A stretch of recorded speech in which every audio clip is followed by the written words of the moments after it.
जनार्दन खूप समजदारीने आपलं मत वोट करते. 4 पॅनल मध्ये जरी होते तर त्यांनी ज्याला निवडायचं होतं त्यांनी त्यालाच मतदान केलं.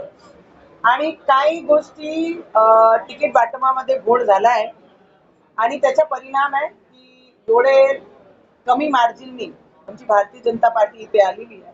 आम्ही आमच्या नेत्यांना हे सगळी गोष्टी कळवणार आहे. कारण जे लोक काम करतात, जे समाजामध्ये नाव असते, समाजासाठी जगतात, असे कार्यकर्त्यांना जर तिकिटा भेटल्या असत्या तर परिणाम 50 पेक्षा जास्त असतात. ज्या पद्धतीनं तुमच्यावर काही आरोप देखील झाले, युवा स्वाभिमानचा प्रचार केला सर्व तुम्ही शांत राहिल्यात, कधी उत्तर दिली, डबल ढोलकी वाजवण्यात आले की भाजपच्याच नेत्यांनी आरोप केला ना, आता कसं उत्तर दिला निवडणुकीचे निकाल लागलेले.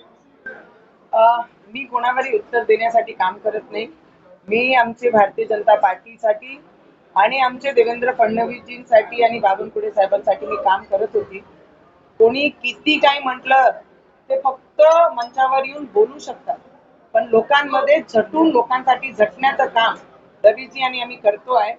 आम्ही जर रवीजींचे 15 आले आहे तर पहिलेच रवीजींना आम्ही विनंती केली आहे की तुम्ही बीजेपी सोबत राहून बीजेपीचं महापूर आपल्याला करायचं, आणि त्यांनी सुद्धा साथ दिली.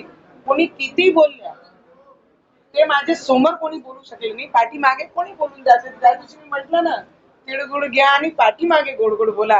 हा जेन्युन आहे, सगळ्यांसोबत सगळ्यांच्या जीवनामध्ये होत असते.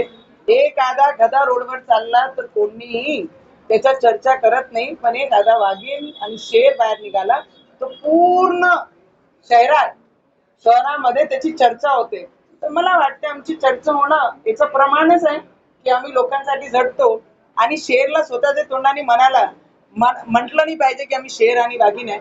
लोकांनी ते स्टॅम्प देऊन मतदान देऊन दाखवून दिले.